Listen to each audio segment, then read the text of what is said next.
10 বছর পর ভারতের লোকসভায় একক সংখ্যাগরিষ্ঠতা হারালো বিজেপি। জোট সরকারের দিকেই ঝুঁকতে হচ্ছে মোদীকে। বিরোধী দল হিসেবে শক্তিশালী অবস্থানে রাহুলের কংগ্রেস। চতুর্থ দফা 60 উপজেলায় চলছে ভোট গ্রহণ। কেন্দ্রে কেন্দ্রে আসছেন ভোটার। অপ্রীতিকর ঘটনা এড়াতে নিরাপত্তা জোরদার। 175 প্লাটুন বিজিবি মোতায়েন। দেশের ইতিহাসে সর্বোচ্চ প্রায় 8 লাখ কোটি টাকার বাজেট ঘোষণাকাল। মূল্যস্ফীতির লাগাম টানাই বড় চ্যালেঞ্জ। করমুক্ত আয়সীমা আরও বাড়ানোর দাবি উদ্যোক্তাদের। যদি গ্যাস কম থাকে লাইনে তাহলে এরা ছাড়লে আর কি বেশি অতিরিক্ত গ্যাস টানে এই মেশিনটায়। অবৈধ পাম্প বসিয়ে বাড়ানো হচ্ছে গ্যাসের চাপ। অন্য সব লাইনে হাহাকার। রাজধানীর কামরাঙ্গীচরে হোটেল কারখানায় দিনের পর দিন অনিয়ম। অজানা কারণে অন্ধ তিতাস।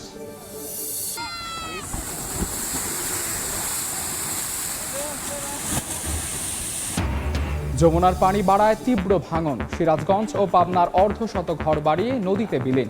সিলেট সুনামগঞ্জে নতুন নতুন এলাকা প্লাবিত। দুর্ভোগে লাখ লাখ মানুষ।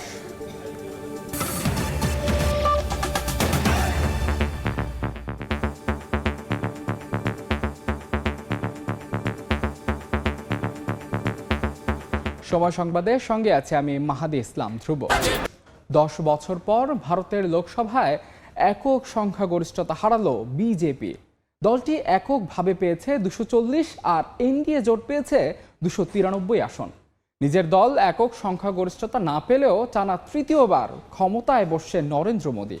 জাতির উদ্দেশ্যে ভাষণে তিনি বিজেপির উপর আস্থা রাখায় জনগণকে ধন্যবাদ জানান। তবে এবারের নির্বাচনে মোদীর নৈতিক পরাজয় হয়েছে বলে দাবি করেছেন কংগ্রেস নেতা রাহুল গান্ধী। এদিকে পশ্চিমবঙ্গে একক সংখ্যাগরিষ্ঠতা অর্জন করেছে মমতা বন্দ্যোপাধ্যায়ের তৃণমূল কংগ্রেস।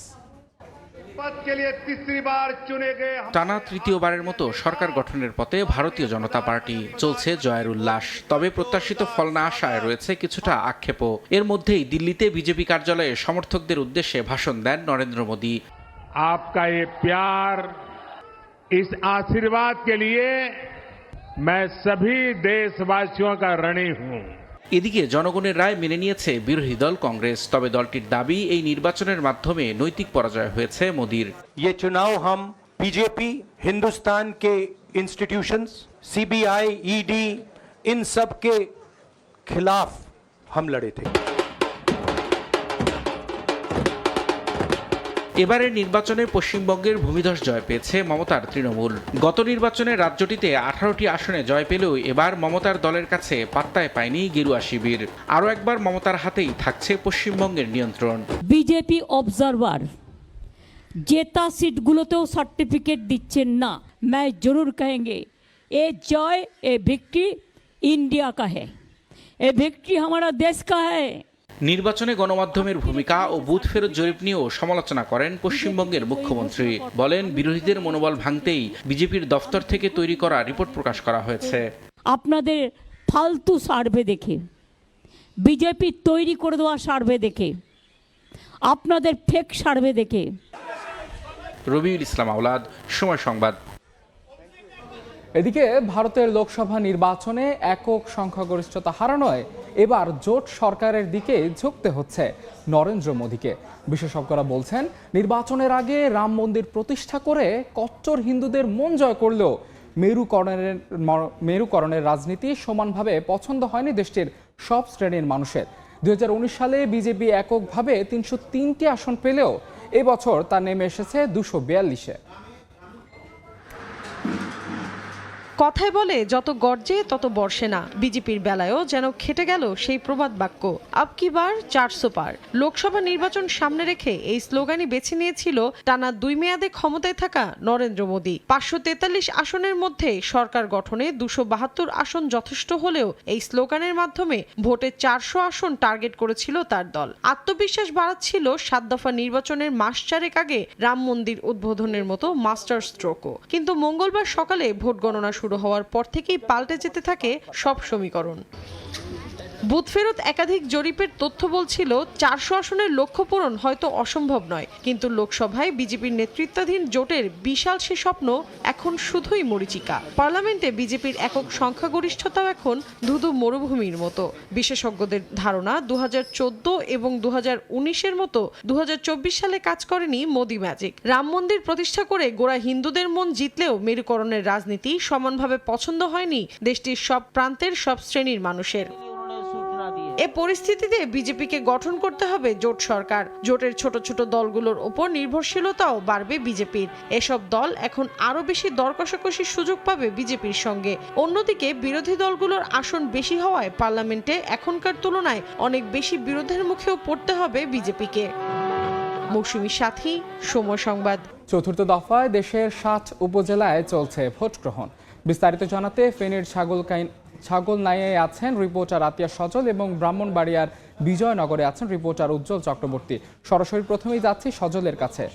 সজল, সারা বাংলাদেশে আজ যে সবশেষ ধাপে উপজেলা পরিষদ নির্বাচন অনুষ্ঠিত হতে যাচ্ছে, তার মধ্যে ফেনীর 6টি উপজেলার মধ্যে সবশেষ উপজেলা সীমান্তবর্তী উপজেলা ছাগলনাইয়াতে আজ উপজেলা পরিষদ নির্বাচন যে ভোট সেটি অনুষ্ঠিত হচ্ছে এবং এই উপজেলায় কিন্তু 1,69,001 জন ভোটার তাদের ভোটাধিকার প্রয়োগ করবেন এবং এখানে আপনাকে যদি বলি প্রার্থী রয়েছে চেয়ারম্যান পদে 5 জন এবং মহিলা ভাইস চেয়ারম্যান পদে 2 জন, যদিও ভাইস চেয়ারম্যান পদে একজন বিনা প্রতিদ্বন্দ্বিতা নির্বাচিত হয়েছেন এবং এখানে প্রার্থী রয়েছেন যারা চেয়ারম্যান পদে, তার মধ্যে রয়েছেন ফেনী জেলা আওয়ামী লীগের নির্বাহী সদস্য মিজানুর রহমান মজুমদার, তিনি কাপ পিরিজ প্রতীকে ভোট করছেন এবং রয়েছেন অ্যাডভোকেট শহীদুল ইসলাম মজুমদার দোয়াত কলম প্রতীকে, আব্দুল হালিম আনারস রয়েছেন আনারস প্রতীকে এবং সাংবাদিক কাজী ফারুক টেলিফোন প্রতীক এবং মেহেদি হাসান মুকুট প্রতীকে নির্বাচন করেছে। এছাড়া মহিলা ভাইস চেয়ারম্যান পদে বর্তমান মহিলা ভাইস চেয়ারম্যান বিবি জুলেখা শিল্পী কলসি প্রতীক এবং নাসিমা আক্তার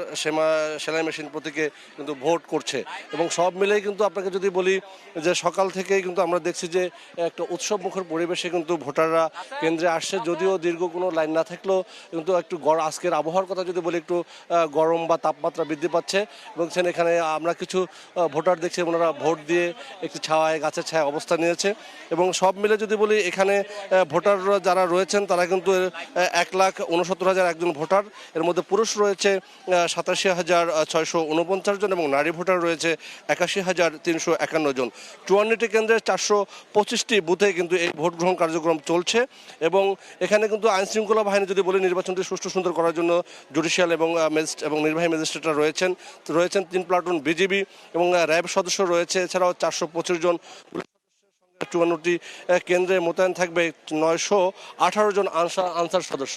সব মিলে কিন্তু দেখতে পাচ্ছেন আমরা রয়েছে ছাগলনাইয়ার উত্তর যশপুর সরকারি প্রাথমিক বিদ্যালয় কেন্দ্রে এবং এই কেন্দ্রে কিন্তু আমরা যেটা দেখেছি ভোটাররা কিন্তু এখানে থেমে থেমে আসছে এবং তারা তাদের ভোটাধিকার প্রয়োগ করে চলে যাচ্ছেন এবং প্রশাসন দাবি করছেন যে সব কিছু ঠিকঠাক থাকলে আজকে একটি সুন্দর এবং সুষ্ঠু একটা নির্বাচন তারা উপহার দিতে পারবে এবং এই উপজেলার নির্বাচনের মধ্য দিয়ে কিন্তু ফেনীর যে 6টি উপজেলা তার সবকটি উপজেলা নির্বাচনের পরিসমাপ্তি ঘটবে এবং এর আগে যে 5টি উপজেলা পরিষদ নির্বাচন অনুষ্ঠিত হয়ে গিয়েছিল সেখানে কিন্তু যারা চেয়ারম্যান নির্বাচিত হয়েছেন বা যারা প্রার্থী যেসব নির্বাচিত তারা সবাই আওয়ামী লীগের প্রার্থী ছিল এবং আজকেও এখানে তার একটি ইঙ্গিত বা ধারাবাহিকতা হয়তো থাকবে বলে শেষ পর্যন্ত আমরা হয়তো দেখতে পারবো ভোট শেষে। আমরা চলে যাব ব্রাহ্মণবাড়িয়ার ভোটের পরিস্থিতি জানতে, সেখানে রয়েছেন আমাদের সহকর্মী উজ্জ্বল চক্রবর্তী। চতুর্থ ধাপে ব্রাহ্মণবাড়িয়ার 3টি উপজেলার পরিষদের ভোট গ্রহণ অনুষ্ঠিত হতে, এর মধ্যে বিজয়নগর, নবীনগর এবং ব্রাহ্মণবাড়িয়া সদর। ভোট গ্রহণকে কেন্দ্র করে সকাল 8টার দিকে কিন্তু প্রত্যেকটি ভোট কেন্দ্রে কিন্তু ভোটারদের আমরা সর্বোপস্থিতি লক্ষ্য করছি। এই মুহূর্তে আছি আমি ব্রাহ্মণবাড়িয়া বিজয়নগর উপজেলার সিঙ্গারবীর সরকারি প্রাথমিক বিদ্যালয় ভোট কেন্দ্রে। এই ভোট কেন্দ্রে মোট ভোটার সংখ্যা 2901 এবং এই কেন্দ্রের সকাল থেকে কিন্তু আমরা পুরুষ ভোটারদের পাশাপাশি নারী ভোটারদের সর্বোপস্থিতি লক্ষ্য করেছি এবং এই মুহূর্তে কিন্তু ভোট কেন্দ্রে কিন্তু ভোট গ্রহণ চলছে। আপনাকে জানিয়ে রাখি ব্রাহ্মণবাড়িয়ার 3টি উপজেলার মধ্যে বিজয়নগরে বর্তমানে যে ভোট গ্রহণ চলছে সেখানে কিন্তু মোট 78টি ভোট কেন্দ্র রয়েছে এবং 2,10,558 জন ভোটার কিন্তু ভোট দিচ্ছেন। এই উপজেলায় চেয়ারম্যান পদে 6 জন এবং ভাইস চেয়ারম্যান পদে 9 জন এবং মহিলা ভাইস চেয়ারম্যান পদে 5 জন প্রতিনিধিত্ব করছেন। তেমনিভাবে নবীনগর উপজেলা উপজেলায় কিন্তু একই যুগে ভোট গ্রহণ অনুষ্ঠিত হচ্ছে। নবীনগর উপজেলায় মোট ভোটার সংখ্যা 4,38,035 জন। 21টি ইউনিয়নের মধ্যে এই ভোট গ্রহণ অনুষ্ঠিত হচ্ছে, মোট কেন্দ্র 56টি। আপনাকে জানিয়ে কি ব্রাহ্মণবাড়িয়া সদরে কিন্তু অনুরূপভাবে ভোট গ্রহণ অনুষ্ঠিত হচ্ছে। ব্রাহ্মণবাড়িয়া সদর উপজেলায় মোট ভোটার সংখ্যা 4,19,541 জন। 11টি ইউনিয়ন এবং 132টি ভোট কেন্দ্রে ভোট গ্রহণ অনুষ্ঠিত হচ্ছে। সেখানে চেয়ারম্যান পদে 5 জন, ভাইস চেয়ারম্যান পদে 7 জন এবং মহিলা ভাইস চেয়ারম্যান পদে 4 জন প্রতিদ্বন্দ্বিতা করছেন।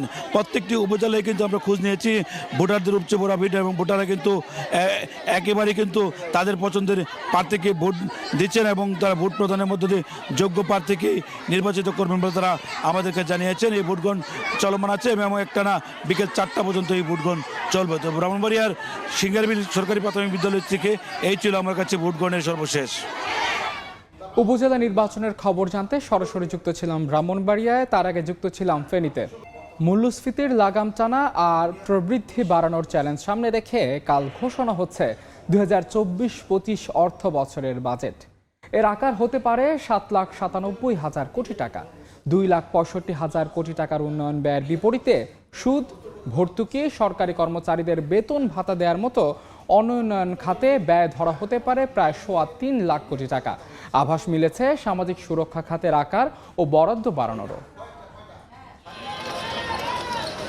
যখন দেশের মানুষ মূল্যস্ফীতির চড়া মাসুল গুনছেন নিত্যদিন, তখন অতি প্রয়োজনীয় ব্যয়ের হিসাব কষে আগামী অর্থ বছরের জন্য যে বাজেট ঘোষণার প্রস্তুতি নিয়েছে অর্থ মন্ত্রণালয়, তার আকার হতে পারে 7,97,000 কোটি টাকা। সুখী, সমৃদ্ধ, উন্নত ও স্মার্ট বাংলাদেশ বিনির্মাণের অঙ্গীকার নিয়ে করা এবারের বাজেটের আকার বাড়ছে 4.6%। আগের 2 বছর অবশ্য বেড়েছে প্রায় 12.5% করে। সংকোচনমুখী এই বাজেট উত্থাপনে ঘোষণা আসতে পারে আগামী 1 বছর আরও বাড়তে পারে মূল্যস্ফীতি, কারণ এবার সরকারি লক্ষ্যমাত্রাই 6 থেকে বাড়িয়ে করা হয়েছে 6.5%। যদিও বর্তমানে মূল্যস্ফীতির হার চড়ে আছে প্রায় 10%। মূল্যস্ফীতি নিয়ন্ত্রণের প্রথম পদক্ষেপ হিসেবে জিডিপির প্রবৃদ্ধির লক্ষ্যমাত্রা 7.5% থেকে কমিয়ে আনা হতে পারে 6.75%। বিশাল এই কর্মযজ্ঞে দেশের সরাসরি উন্নয়নে অবকাঠামো নির্মাণ সহ বার্ষিক উন্নয়ন কর্মসূচি এডিপির আওতায় ব্যয় করা হবে 2,65,000 কোটি টাকা। ব্যয় সংকোচনের নামে চলতি অর্থ বছরের চেয়ে 326টি প্রকল্প কমানো হলেও বরাদ্দ বাড়ানো হয়েছে 10,500 কোটি টাকা। জনগণের উন্নয়নে এই ব্যয় বরাদ্দের বিপরীতে সুদ পরিশোধ বাবদ 1,13,000 কোটি টাকা, ভর্তুকি প্রণোদনায় 1,11,000 কোটি টাকা আর সরকারি কর্মচারীদের বেতন ভাতা দেওয়ার মতো অনুন্নয়ন খাতে মোট বরাদ্দ রাখা হতে পারে 3,14,700 কোটি টাকা। অর্থাৎ উন্নয়নের চেয়ে অনুন্নয়ন খাতে প্রায় 50,000 কোটি টাকা বেশি ব্যয় করতে যাচ্ছে সরকার।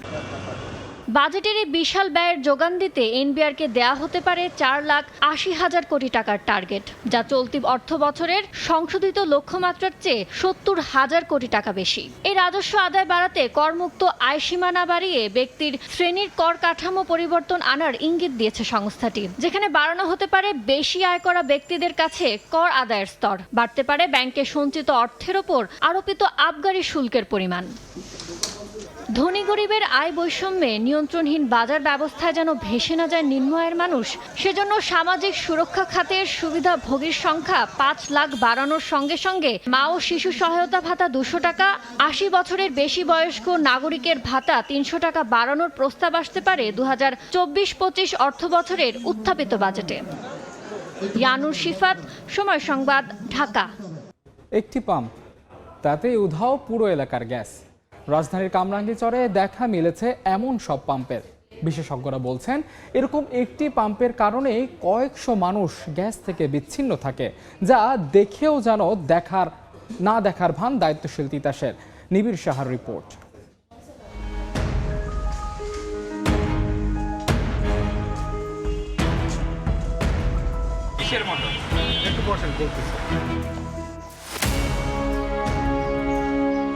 রাজধানীর কামরাঙ্গীরচরের বিসমিল্লাহ হোটেল। ভর দুপুর বেলায় যখন পুরো এলাকায় গ্যাসের আঁচ নিভু নিভু, সেখানে দেদারসে চলছে রান্নার কাজ। গ্যাসের চাপ দেখেও বোঝার উপায় নেই পুরো এলাকায় গ্যাসের জন্য হাহাকার। রান্নার এমন চিত্র দেখতে দেখতেই অন্য পাশে চোখ পড়ল একটি পাম্পের দিকে। অনেকটা লুকিয়ে রাখা পাম্পটি কিসের প্রশ্ন করতেই দায়ী এড়িয়ে যাওয়ার চেষ্টা কর্মীদের। দিনের বেলা একটু টুকটাক খাবার ফাঁকাই হেও লাইনের শুকাই, এমনি গ্যাস নেই এমনি।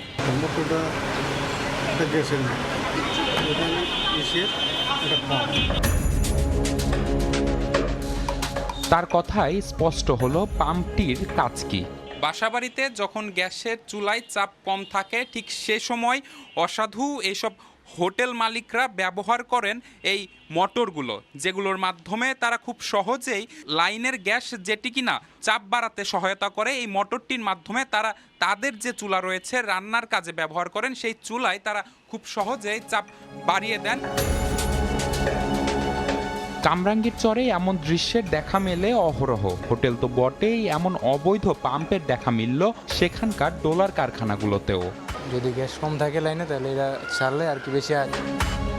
সংশ্লিষ্টদের হাত করে অসাধু ব্যবসায়ীরা এসব মোটর বসিয়েছেন বলে অভিযোগ স্থানীয়দের। এদিকে তো ডলার কারখানা বেশি, ডলার কারখানা মানে অতিরিক্ত গ্যাস টানে এই মেশিনটায়। ওরা তো যায় প্রেসারে, তখন ও যদি টাইনা নিয়ে পড়ে তা আমরা পাবো।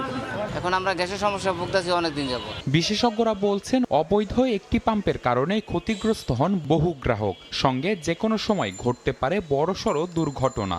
কিছু লোক হয়তো বেনিফিটেড হইতেছে, কিন্তু এর কারণে অনেক লোক কিন্তু বঞ্চিত হইতেছে। Depending on the pressure size of the pipeline, হয়তো 100 বারই বেনিফিটেড হইতেছে, হয়তো 300 বারই গ্যাস পাচ্ছে না। পাইপলাইনে অনেক লিকেজ আছে। তবে দায়িত্বশীল প্রতিষ্ঠান তিতাসের সঙ্গে যোগাযোগ করলেও এ বিষয়ে কোনো মন্তব্য করতে রাজি হয়নি কেউ। খেলার খবর, অবশেষে ডালাসে অনুশীলন করেছে বাংলাদেশ ক্রিকেট দল। বৃষ্টির কারণে মাঠ ভেজা থাকায় মাস্টাং ক্রিকেট একাডেমিতে প্রায় 3 ঘন্টা ব্যাটিং বোলিং অনুশীলন করেছে শান্ত সাকিবরা। বাজে ফর্মের মধ্যে থাকা লিটন দাস দীর্ঘ সময় ব্যাটিং কোচ ডেভিড হ্যামকে সঙ্গে নিয়ে কাজ করেছেন। পরামর্শ নিয়েছেন সাকিবেরও। যুক্তরাষ্ট্রের ডালাস থেকে সাজিদ মুস্তাহিদের রিপোর্ট। শেষ 5 আন্তর্জাতিক টি-20তে 82 স্ট্রাইক রেটে 11 গড়ে 57 রান। ব্যাটটা কোনোভাবেই কথা শুনছে না। ভারতের বিপক্ষে প্রস্তুতি ম্যাচটা লাইফলাইন ছিল, কিন্তু সেখানেও ব্যর্থ লিটন দাস। শ্রীলঙ্কার বিপক্ষে ম্যাচে থাকবেন কিনা সেটাও নিশ্চিত না। ডালাসের মাস্টাং ক্রিকেট একাডেমির ইনডোরে তাই লিটনের দিকে ব্যাটিং কোচ ডেভিড হেম্পের বাড়তি নজর।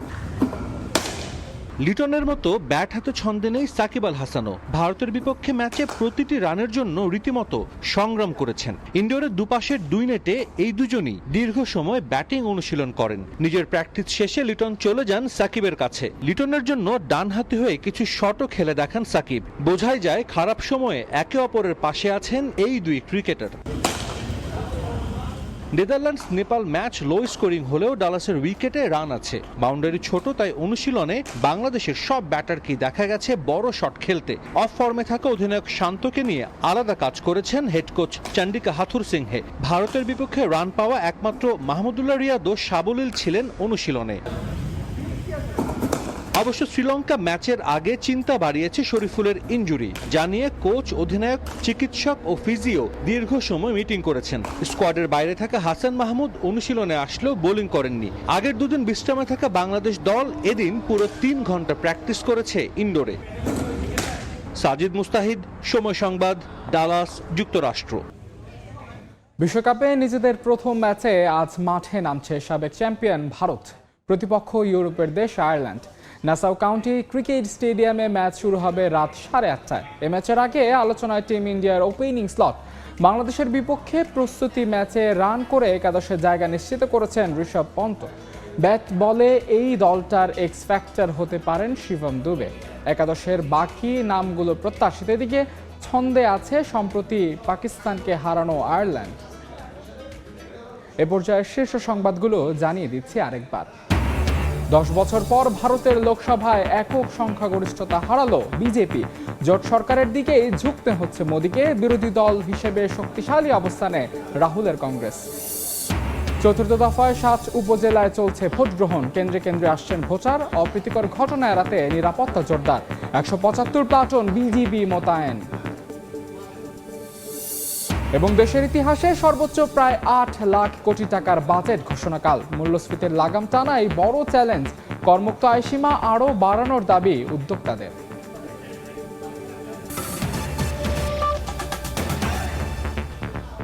এই ছিল সময় সংবাদে। এ সময়ের বাণিজ্যের সঙ্গে থাকবেন সহকর্মী রাইসা জান্নাত। ধন্যবাদ ধ্রুব। এ সময়ের বাণিজ্য নিয়ে ফিরছে কিছুক্ষণ পরে, সঙ্গেই থাকুন সময়।